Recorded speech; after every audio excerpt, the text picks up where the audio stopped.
Yeah, I think we should be. Well, I mean, we could run afoul of the. Are we should to post together? You know, I'm not sure I worry as much about that as I do about that. Yeah, I think personally, I think it's a good idea. Who do I promote? Are we should to post together? You know, I'm not sure I worry as much about that as I do about that. Yeah, I think personally. Is it the governor's office? Yeah, I'm gonna make a motion.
You want to prove that she really is married. And by the way, everybody was live streaming already, just as well. So I shouldn't say anything, I wouldn't say if I wasn't live. You're gonna say Right. Oh, you. Thanks. Okay.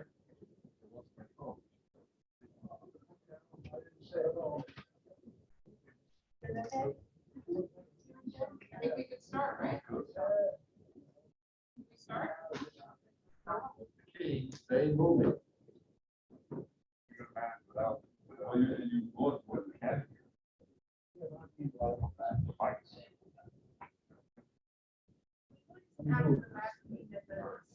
Our voices were fairly quiet. I know Ken questioned us about getting close, but just, you know, just. You don't have a quorum? No, we do. We're gonna start. Jen's just turning on the mics.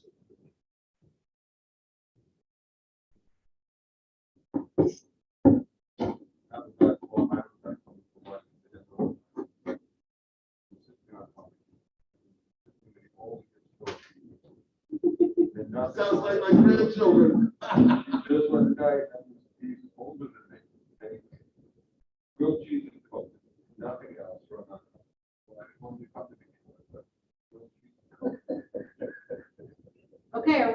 to go here? Jen? All right, so let's call the meeting of the IBA to order, and Julio, can you do a roll call, please? Yes, Ms. Sullivan, Here. Ms. Sullivan is present, Mr. Sykes. Here. Mr. Sykes is present, Mr. Siegel. Here. Mr. Siegel is present, Ms. Roy. Here. Ms. Roy is present, Mr. Smith. Here. Mr. Smith is present, Mr. Gunther. Here. Mr. Gunther is present, and Mr. Brooks is absent. Okay, so we're going to start with approval of the meeting minutes. Did everybody get a chance to review them and have a motion? Motion.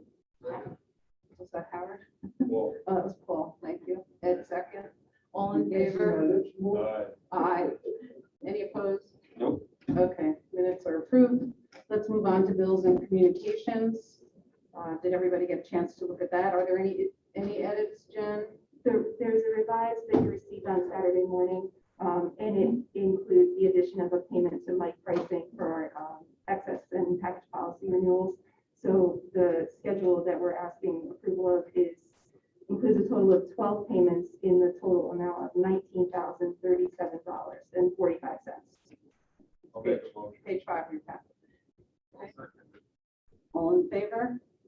Aye. Any opposed? Okay. I'd like to just make one comment after that, because it's on the, Julio and Jen specifically did a great job on their renewal, on the insurance, picking up and understanding everything, and going through and adding some things. And become quite the insurance person. Good job. Thanks. That is a compliment. Very good. Okay, let's move to the staff activity report. Anything to add to that? Does anyone have any questions about the report? I have no additions or changes to the All right, can I have a motion to approve the activity report? Ed, Second. Paul second, all in favor? Aye. Aye. Any opposed? Okay, the motion carries. Now we're going to move on to new business. Our first resolution is appointing the 234 Main Street LLC as agent for the purposes of constructing, acquiring, installing, and equipping the project. And it goes on several more items in the resolution. Walter, anything you want to add on that for the benefit of the board? This has been a long pending application because IDA staff went through the process of notifying the county, town, and school district, the taxing jurisdictions, of a deviation request because our UTEP precludes the providing financial assistance for housing, and this project is 2/3 housing. Over time, we've met with many representatives about whether or not IDA should get involved in housing, and we've been asked to consider a uniform tax exemption policy. Every time we go down that road, we realize that simple things like a policy for Main Street, how do you define Main Street? So what we've said is we'll take them one at a time, which slows them down. I guess, Jen, in the years you've been there, this is the first one. So I'd say in about 15 years, this is the first one that we're taking one at a time. But I don't see any other way to proceed with these. So procedurally, everything was handled by Jen and the staff, and everything is in order for the resolution to be considered. We did include in the resolution the procedural history and indicate that the county and town have consented to the IDA or requested the IDA be involved, and that the school district took no position for or against.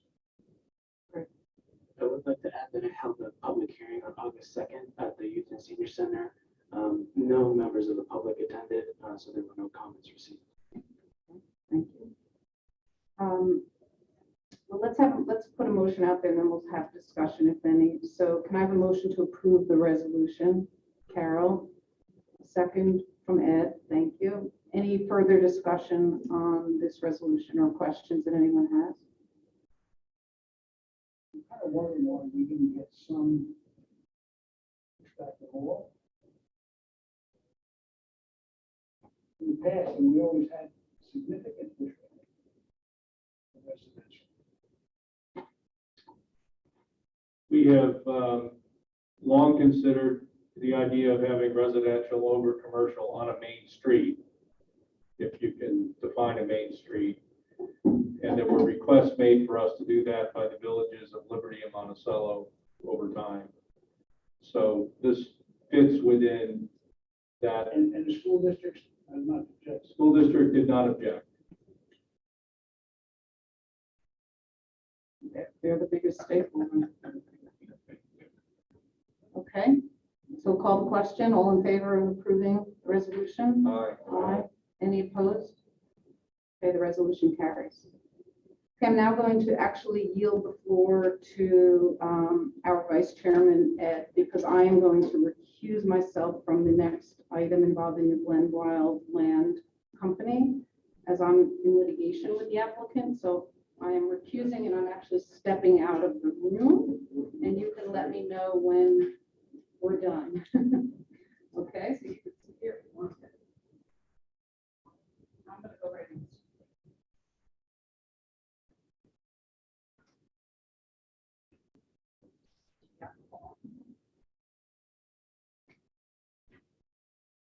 All right, so we're considering a resolution order for this project? No, at this time, it's just a discussion item. We just received the application late last week.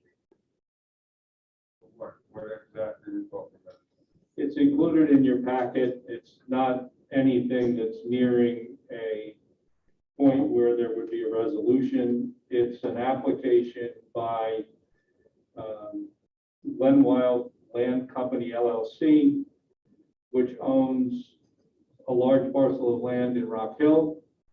And it's an application for an infrastructure project only to install roads, water, sewer, electricity, and connectivity to an industrial park that would have the capability of accommodating about 2 million square feet of distribution center and warehouse space. So this is the parcel that goes from Glen Wild to Rock Hill in the back. Correct. That off of that, the dead end there by where, the SPCA was in a sense. Runs from there to Marsh Road, I believe. Right. And then the gossip on the street is that Amazon or any such large warehouse distribution center, correct? Yeah, this Gossip application, on the street, that's not, but that's, in other words, that's the essence of what they're trying to do, build something so that they can sell something, build infrastructure. What? Build it and they will come.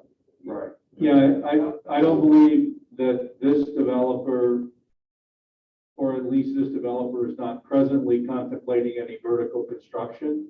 They're contemplating land clearing, building roads, water, sewer, installing electricity, connectivity, and being in a position where they could either lease or sell to someone, or perhaps on their own, through an additional application, build warehouse space.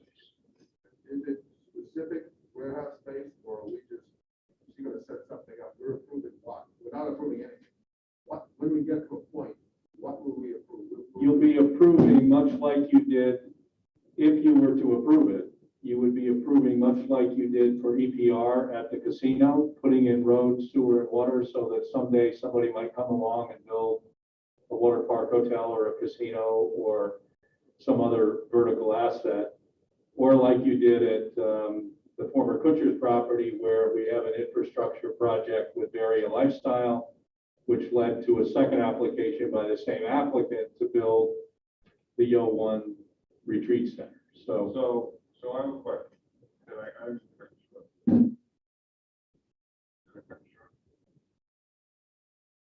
Yes.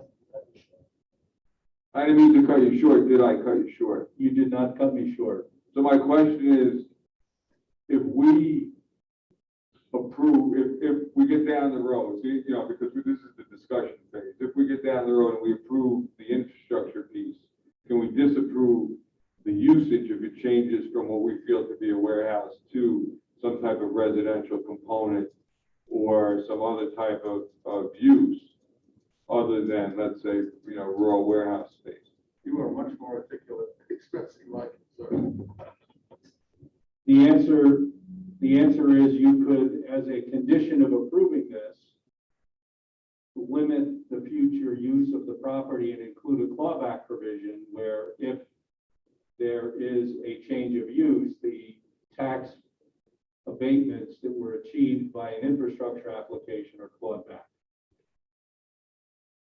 So in essence, what happens invariably is we're just the smaller money piece to the planning board, which could approve anything they choose. Correct. And then our benefits, we could either accept or deny, and they could just go, you know, they could still do what they want to do, just without the break. Yeah, but the breaks they've already taken, if you attach to your approval a condition that this not be used for residential purposes, then if they change the use, we would claw back those benefits. Okay. Now, let me ask you a question.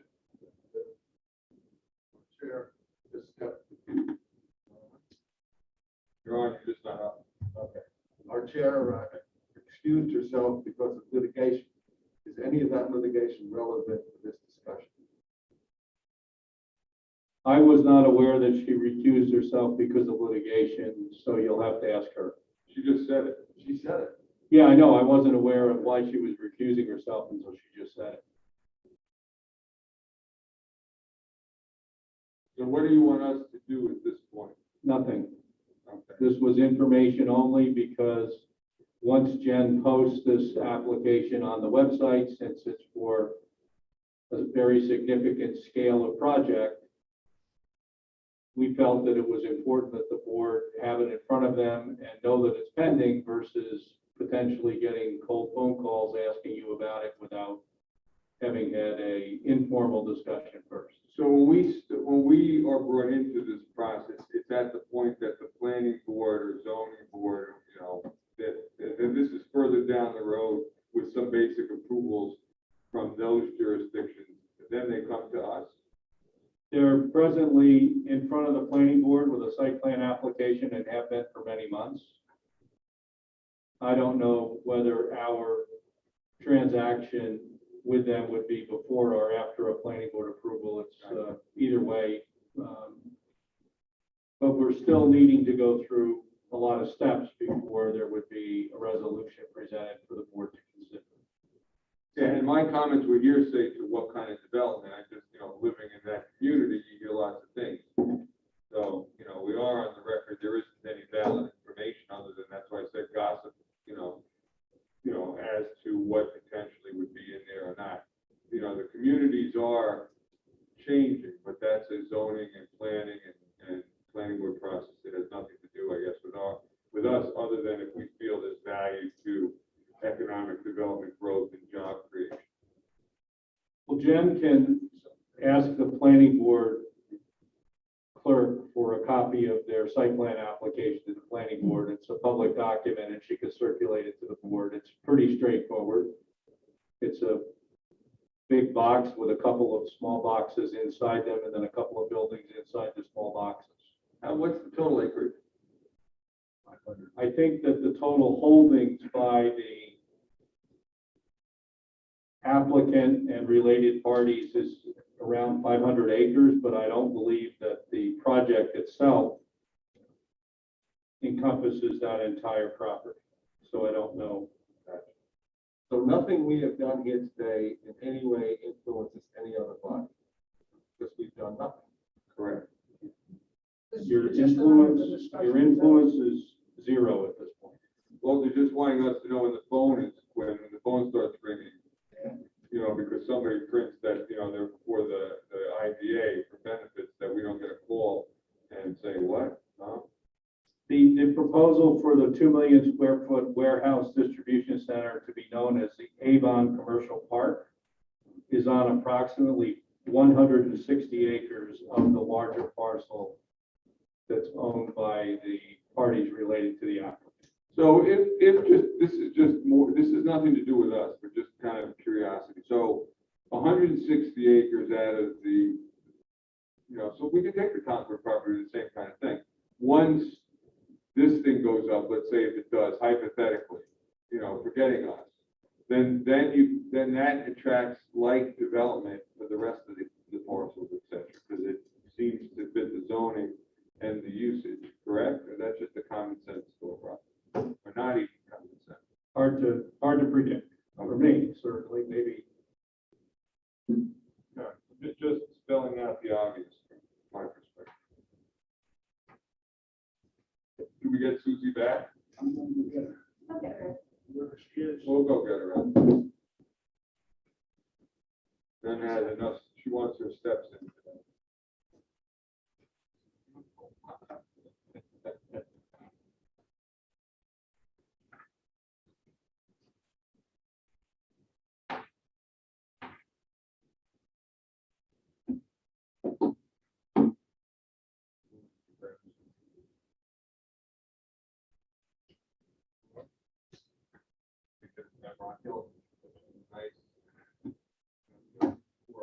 Usually, I always look at that.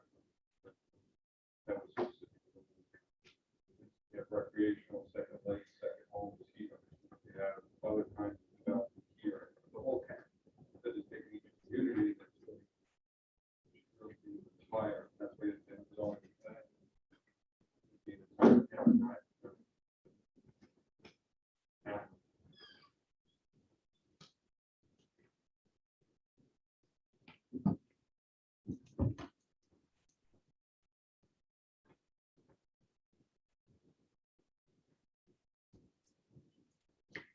Nice. Thank you, Ed. Evelyn? So now we're going to move on to public, actually, we have one administrative matter regarding bank signers. I'm gonna turn it Susie, over. before we move on, Yeah. there was a question raised by the board that I said they would have to ask you when you come back in. Sure, The litigation you referred to, is it related to this project or unrelated? unrelated.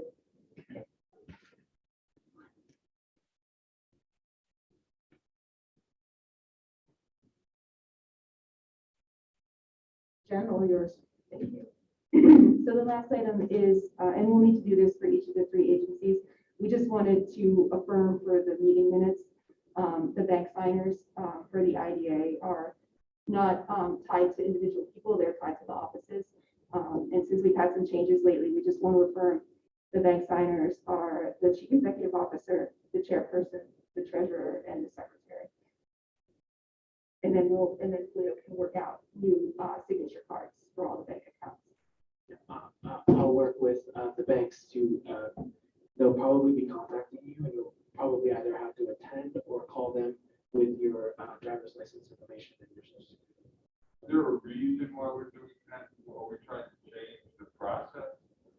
No, it's just that we currently have former members of the former chair as a bank signer, so we want to formally remove Ira Steingart as a signer and make Susie. I think I already am though. We haven't updated any of the sign cards yet. Okay.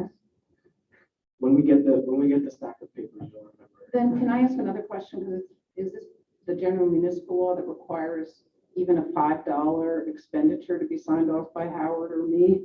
I noticed some of these things are so small. Is there no authority we can give staff for payments, I don't think you want to. even for $5? Well, it's buried in a bunch of 20 other checks, so it's not that they're running out, they're $20 checks on it. It's that it goes with a whole bunch of other. Not the checks, it was the sign, whatever you send periodically that were signed, where you need us to You're initial. approving me to sign that check. Right. Okay. I mean, we can do that, but then the problem you have is explain that audit fund, Mhm. that this is a litigation, and then it'll become a fellow. If there were individual checks, and there was a whole process, I would say absolutely. Got it. But Okay. what you get and I get is we both have to sign off on the appearance of having agreed to it, that the separation of responsibility to that check. If you guys think it's more efficient to go with under $25 or something. No, it's just that everybody's under such scrutiny. Yeah. And No, it's okay. buried in. Just leave it alone. I was just curious whether Can I that was. make an observation? Yeah. I'm treasurer of the Cornell Cooperative Association. They had a policy where no employees were allowed to sign checks. Treasurer and Robert Kaplan as the chairman, we had to go up there several times a month and sign little asked why this procedure was in place, because I never was involved with any for-profit institution or charitable institution where the management had zero authority. And they said, well, going back many years, they had authority. I said, well, that's not the way you resolve it. You resolve it by having internal controls, with the person approving the bill and sign a check. Person approving the voucher, requesting the check is not a signature on that check. Over, we decided $1,500 that the director would have to sign. So now I go up once a month and sign 2 or 3 checks. I mean, you control money not through the check signing process, but through the process of preparing a check for signing. I mean, I'm indifferent. I don't care if I have to sign checks or not sign checks, but I think having zero authority on the executives is burdensome.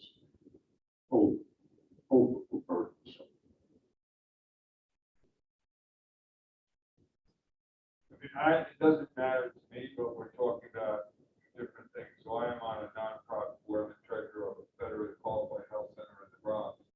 They run the organization and have authority up to, let's say, 5,000 for the day-to-day operations. So they sign checks, they make those decisions, I get reports on that, et cetera. So I don't disagree with what you're saying. It depends on how we run our organization, not necessarily on that there isn't any authority. Because Jen and Julio have phenomenal amounts of authority, and this is just a money process because it's buried in other stuff. There's a big difference between a not-for-profit and a quasi-governmental agency, and we're stuck with what Article 18A of the General Municipal Law authorizes. So from my standpoint, I would say if it's not broke, let's not fix it. We don't have any issues. It's just a matter of confirming who the signers are for the minutes, because the bank has asked us to put it in the minutes. We're not asking that anything be changed, just confirm who can sign.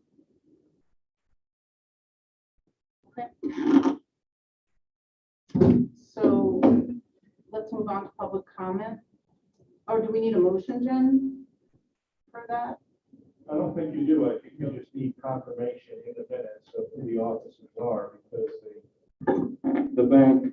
The bank resolution provides for positions, not people. Right. The bank would like to see in the minutes who now occupies those positions.